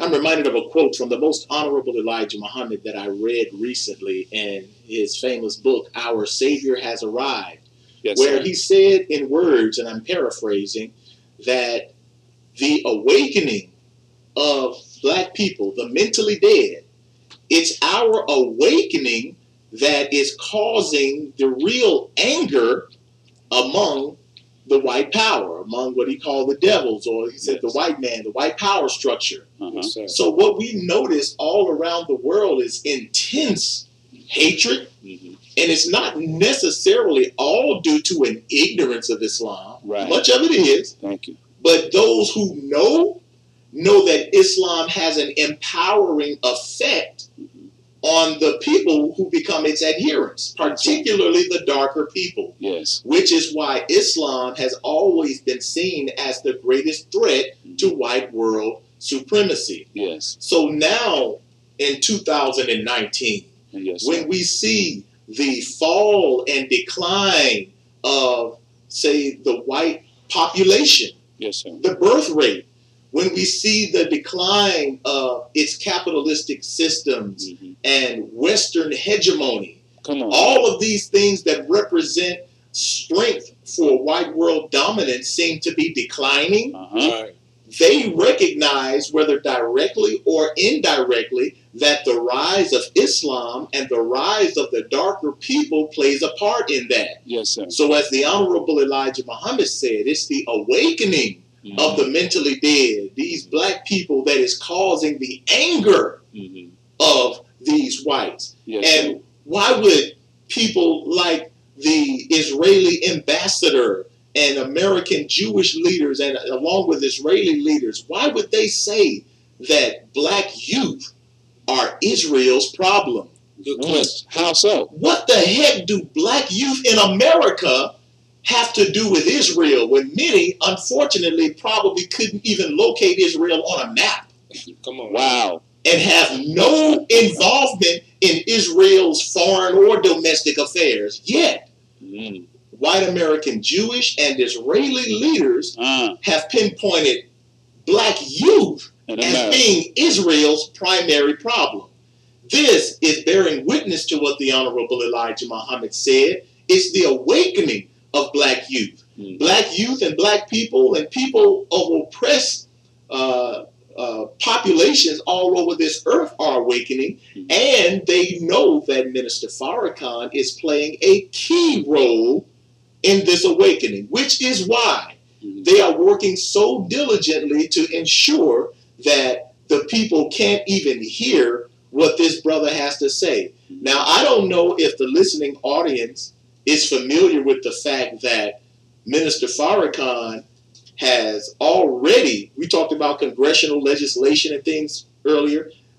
Minister Farrakhan was officially condemned and censored by the most powerful legislative body in the world. Yes. The all-white U.S. Senate back in the mid-'80s. Yes. Voted to condemn and censor Minister Farrakhan, not because he did anything wrong, not because he even said anything wrong. That's correct. But because he told the truth about Israel, exactly, and because powerful members of the Jewish community lied and slandered his words, as they continue to do today, then you had the most powerful government to censor a man. And when they officially censor somebody, that means that they don't want the public to even hear what such a person has to say. Yes, sir. And I'm wanting to add just a wrinkle to this as well. Well, before I do that, I'll save that for the very, very last, because it trickles all the way down to leadership from among us that are handpicked to be the buffers between men like the Honorable Minister Louis Farrakhan, his students like yourselves, and those of us that try to echo the sentiment and the teaching and the message of the Honorable Minister Louis Farrakhan. But brothers, on a local level, and what I'm shifting to now is I'm trying to keep these points tied together to get some kind of form to our discussion. And family, I know y'all tell me all the time, man, we just like listening to you all, but you all can call in and ask a question. But if you don't, that's fine, because we really want to get the information out to our community. But I tied this subject to the real face of terrorism, because although, as I said earlier, America has created this boogeyman of the Islamic terrorist and jihadist, but when you look at the data in terms of acts of violence that are on that level that they characterize as terrorism, the vast majority of them have come from white men.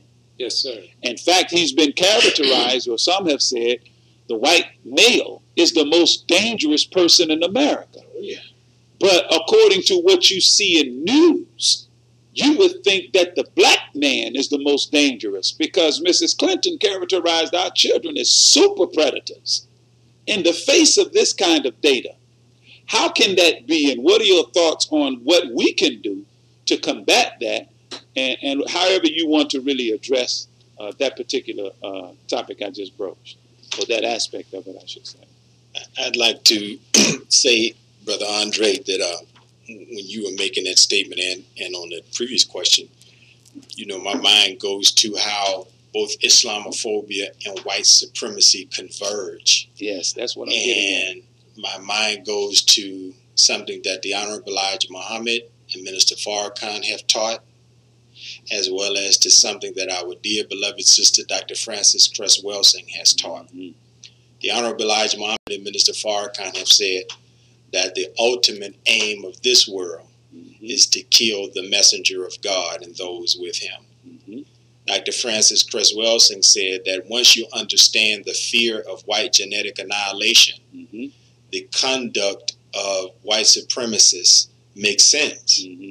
And I wanted to read something from Pat Buchanan. Yes, sir. Because what Lothrop Stoddard did at the turn of the 20th century, which was sounding the alarm that there's a rising tide against white world supremacy, Pat Buchanan did at the turn of the 21st century in his book, The Death of the West. Yes, sir. And so on his website, he says, on October 31st, the UN Population Fund marks the arrival of the 7 billionth person on Earth and raises the population estimate for the planet at mid-century to be 9.3 billion people.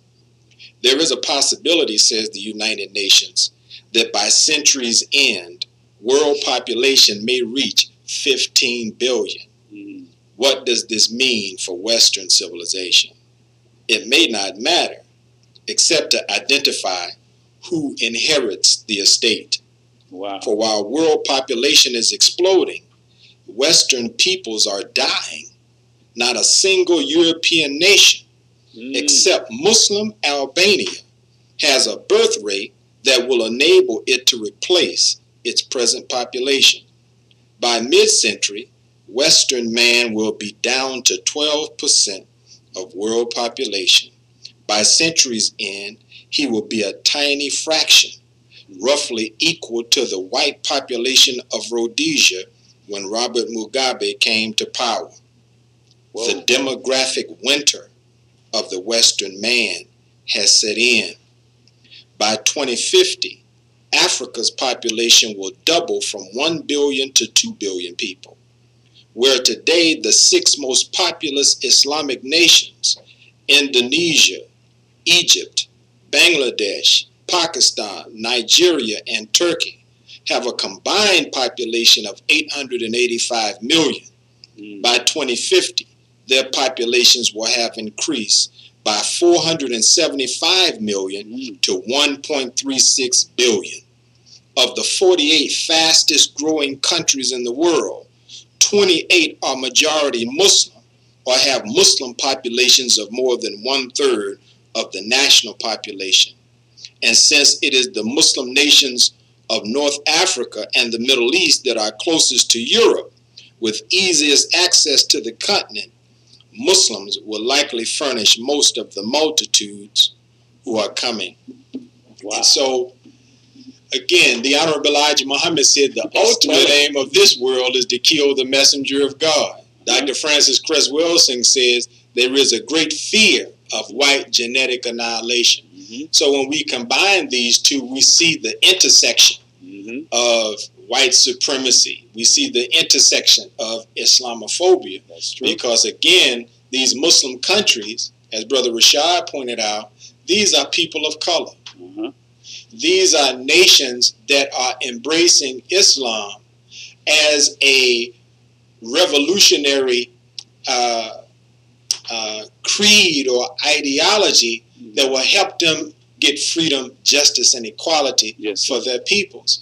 And so there is this notion that in order to survive as the world ruler, that white supremacy has to become an aggressor. Wow.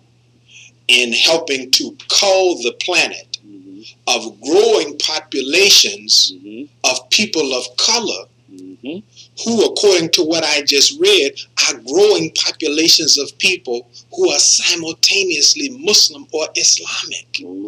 Think about that. So the growth, when we begin, and come to the black community for a minute, you mentioned local. We know that in our communities, when family planning is discussed, it revolves around the subject of contraception and abortion. Absolutely. In white communities, when family planning is discussed, it revolves around subjects like adoption, fertility treatments, alternative lifestyles, having the ability to adopt children. And we begin to see even many popular Hollywood people going into Africa, in South America, adopting children from people of color. Yeah. So there are dynamics, and these are things that they don't talk about on the 6 o'clock news. No, they do not. They don't put this in your local paper. No, sir, but these are the real issues that are the root, because one of the most powerful things about the teachings of the Honorable Elijah Muhammad and Minister Farrakhan is that, you know, it don't deal a whole lot with branch or surface knowledge. No, sir. It goes to the root. Yes, sir. And the minister says, he said it beautifully in his magnificent series, The Time and What Must Be Done. He says that when you expose the root of a tree to the light of the sun, Ooh.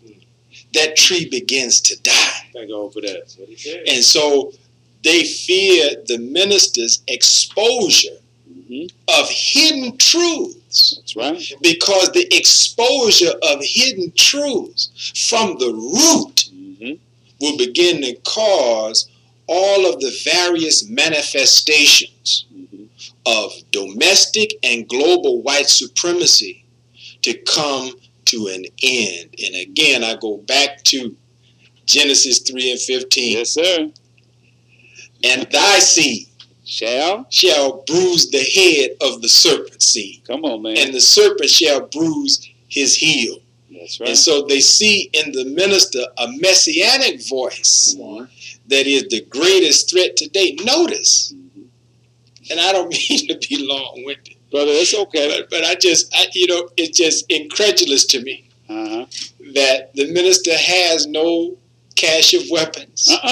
The minister does not have billions of dollars in a treasury. We can't even carry weapons, brother. The minister has no criminal record. Nothing. He has not publicly or privately planned any criminal enterprise. Yet the most powerful forces in America and the world, he shakes them up just by preaching truth to the masses of people, that instead of exaltation and elevation, they have targeted for exploitation and condemnation. Wow. So the minister is interfering with those in power and their continued desire to remain in such a power. Again, they don't want equality. They don't want equity. They don't want to share.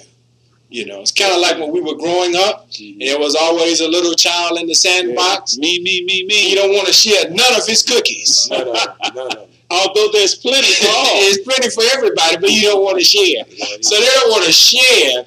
They want to be perched atop the heap of humanity, ruling, and again, not on the basis of freedom, justice, and equality, but based on slavery, suffering, and death. Yes. Brothers, we got approximately 10 minutes left in tonight's program. We got about 16 minutes until the top of the hour. Of course, we're going to use the last 4 of those to close out our program. I thought I heard you about to say something, my brother Kenneth. The brother opened up so many doors. You mentioned the black youth. And I think it was Brother Dimitri who had spoke about J. Edgar Hoover's counterintelligence program. Yes, sir. And in it, after it was on the lookout for the Messiah, but it also says that their primary focus should be on the youth. Yes. That who would come into those organizations and re-energize them. Come on. Because when you get the young people involved, when young people are in the room, they bring life into it. That's longevity. That's longevity. So if Israel's saying that their number one enemy, not over there, is the black youth here in America, what do they see? What's on the horizon? What's coming? Black people all over the world now are on the rise. But here at the epicenter of the world's domination, here in the United States of America, you see black youth. Now they're worried that the black youth won't be drunken with this quote-unquote religion. They won't be intoxicated with it. They want to listen to a voice, a messenger of truth. Now you said, Mr. Stoddard, what did he say? That Islam awakens the militaristic, warlike propensity in the black man. So there's always been a fear of the black youth. Well, what Muslim group, what type of Muslim do the black youth in the inner cities in Philadelphia, Detroit, Memphis, Tennessee, all over the United States. Who do they look up to? When they see the brothers out in the streets in their suit and bow ties, they want to be like them. Who they wearing on their T-shirts? They got their X gear. Even if they don't know anything about Malcolm X's philosophy or where he got it from, they understood he was a brother that I want to emulate. Yes, sir. Why do they want to stop bringing those books into the penal institution? Where did a man like Malcolm X learn about Islam? In the penal where was he raised up from? Yeah, and as a man came out of prison and now is an international world figure, how many more Malcolm X's are sitting up in prison? Come on, man. How many men are sitting there languishing, looking for a way out, and they're shutting, closing down every avenue of light. Come on, man. That may enter into the slave's mind. Yes, sir. Brother Rashad. Yes. What we have just been talking about is written all in the scriptures. We see how Israel and American leaders have targeted black youth and simultaneously targeted the voice of Minister Farrakhan, which enlightens and unifies black youth.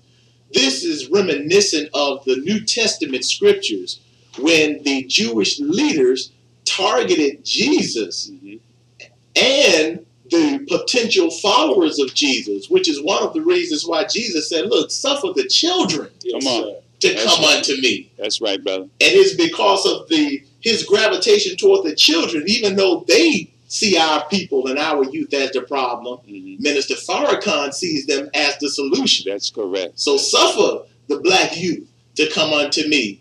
And I'll end this part with that other scripture in the Bible, in the book of Matthew, when Jesus told his disciples to go and there will be a donkey and a colt tied together. Come on. And he wants you to go and untie this donkey and this colt and bring them to me. And just in case anybody asks you why you're untying this donkey and this colt, tell them what? Tell them that the master has need of them. Come on, man. So Minister Farrakhan understands the symbolism of these scriptures, whereas these donkeys could represent the working class, perhaps even the uneducated masses of our people. That's what Jesus rode on. That was his support, wasn't it? Whereas the colt could represent the young intelligentsia, professionals among our people. Yes. But the problem is that both of them are tied to Satan's world. They just tied. Whether you just a working class trying to get by, you in the streets, you're still tied and caught up in Satan's satanic system. You're tied.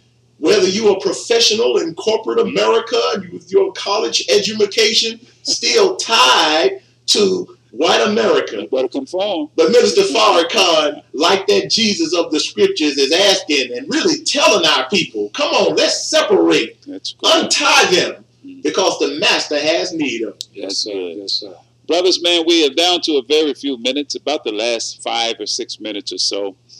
I want to get right down to the local level in terms of this ugly face of Islamophobia and the rise and the normalization, really, of white nationalist minds. They have heaved into view from the shadows. And the interesting thing, we are finding these people in prominent places. This is not, brothers, we're not talking about the old guy that chews tobacco and just don't like black people. Now, we're talking about well-educated, people that are upwardly mobile, people that govern. Brother Derek was pointing out to me, Judge Jeannie made a negative comment about Ilhan Omar's hijab. Shapiro, right? So, yeah, she's Jewish. And now I don't think she has a show anymore or something to that effect. But here on a local level, out in Collierville, Mr. Cross, I think his name is, it hit the news today. He praised, as they characterized it, and I'm based on what they said, he praised the people of Charlottesville, and I have what he posted on Facebook, according to them.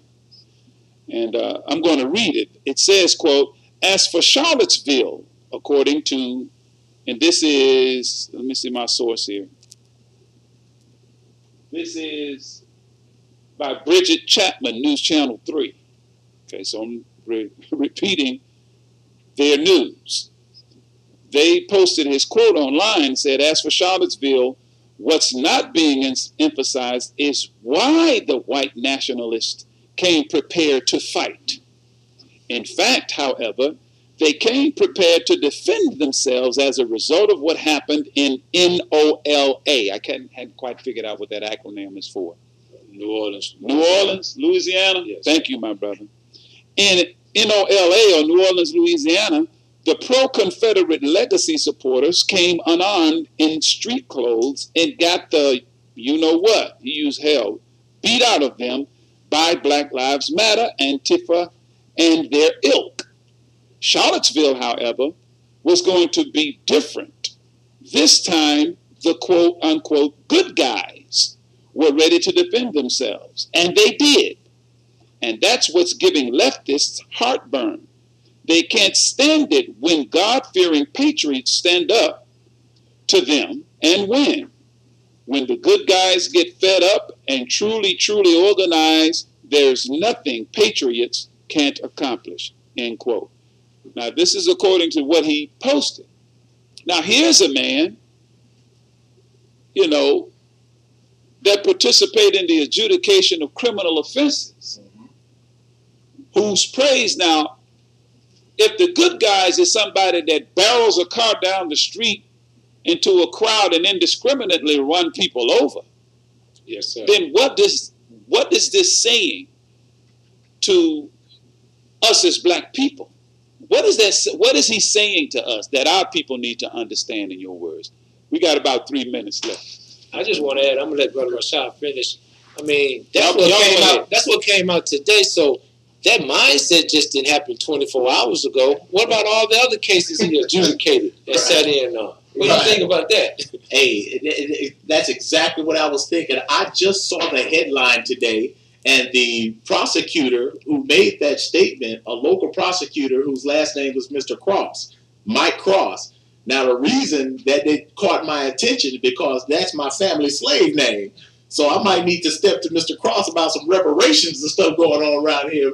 But what Mr. Cross said and those sentiments reflected by these local and state and national officials in government, these are not isolated incidents. That's right. This is something that is indicative of a system of white supremacy.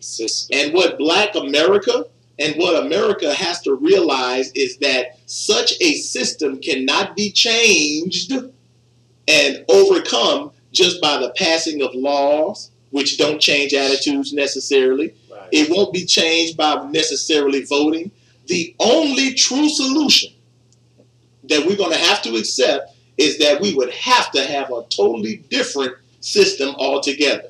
So black folks and people of goodwill are going to have to separate from such a system that is already declining. There's no help for it, but there is help and hope in doing something for ourselves. Yes, sir. Brother Demetric, man, y'all excuse me, I had to step away for a brief moment. But yes, sir. We got a good 2 minutes, my brother, please. I just wanted to say, as I listened to you read that article, reminded me of a developmental subject or lecture that I want to deliver one day. Yes, sir. Entitled The Miseducation of the White Man.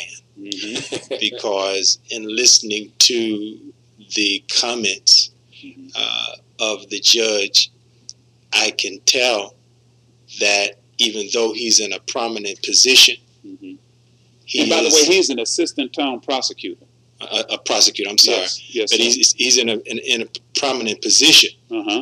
But he's yet a member of the 85%. Yes, yes, he is. And in the lexicon of our lessons in the nation, for just those in the listening audience, the 85% represent the masses of humanity. That's a good who point. are ruled over by 10%. Yes. Who teach the 85% lies. That's right. And they rule over them through deception and through ignorance.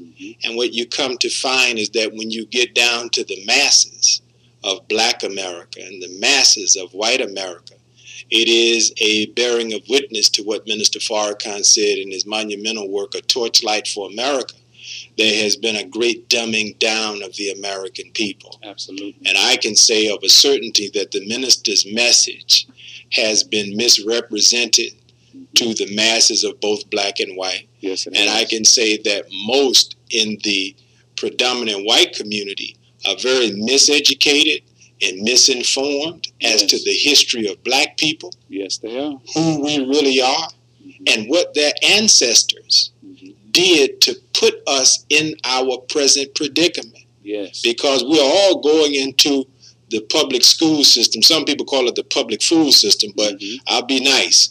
We all are going to the public school system. And public schools in America don't do a good job at all of teaching the true history of slavery. And it really robs our children, today's generation of both black and white, from honestly dealing with the sins of America's past. And so many walk around as a part of that 85% with grave misunderstandings. Wow.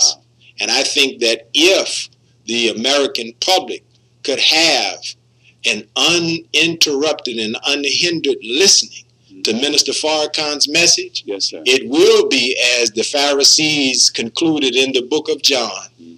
If we allow Farrakhan to preach, everyone will believe in him because he preaches the truth, and he'll bring about the unity of the American people that no other leader, political or spiritual otherwise, have been able to bring about. That's correct. Man, look, we're going to have to put a pin in it there. Brothers, I have certainly enjoyed today's conversation. We certainly thank you all, brothers, for taking time out of your schedule to come and be with us today. Brother Kenneth, this one deserves a second installment. I think we're going to keep this subject going tomorrow. I don't know whether or not the brothers are available to come be with us. They are certainly welcome if their schedules would permit. But Brother Kenneth, we're going to keep this going. Hopefully Brother Rodney will be available tomorrow. But as we close out, dear listening audience, once again, we certainly thank you all for tuning in to the SOS radio program. We would ask that you would subscribe to our newspaper. It's The Final Call. You see us on the corners and intersections throughout the city of Memphis, clad in our suits and bow ties. But if you want it delivered to your doorstep, give us a call at 901-286-5034. Come and visit us at Mosque number 55, located at 873 Vance Avenue here in the city of Memphis. We meet Sunday mornings at 10 a.m. The doors open at 9. Student Minister Anthony Muhammad will give the main address. We are there again Monday nights for our men's only class. Men's only class, that's Monday nights at 7:30 p.m. We're back again on Wednesday night at 7:30 for our midweek address. We're there tonight, so if you got time, come by. The meeting starts at 7:30. Brothers and sisters invited. And again, we're there Friday night for the self-improvement study class, again at 7:30 p.m. Men and women are invited. And of course, we have a reflection of the men's class in our women-only class. That's Saturday mornings at 9 a.m., all taking place at 873 Vance Avenue. Call our conflict resolution hotline to help solve the problems and the differences that are happening in our community amongst our young people. Call us at 901-303-8961. If you're not in the immediate Memphis area, a little bit south of us in South Haven, visit our satellite location, the South Haven Study Group at 1495 Brookhaven. They meet Sundays at 10 a.m., Wednesdays at 7:30, and Fridays at 7:30. You can also catch us on Comcast Channel 17, Mondays at 5:30 for the Self-Improvement Talk Show, Thursday evenings at 4 p.m. for the Final Call Hour, and Saturday mornings at 11 a.m. for New Woman, New Nation. If you have questions, comments, or concerns, if you want to advertise with the SOS radio program, send us your emails at I'm sorry, let me repeat that. The email is savingourselves19@yahoo.com. That is going to do it for us today. We thank you all for tuning in, and we have to leave you. They're in there talking. We leave you, dear family, as we came before you with the greeting words of peace. We all say, Assalamu alaikum. That's a wrap, man. Found that I already got that.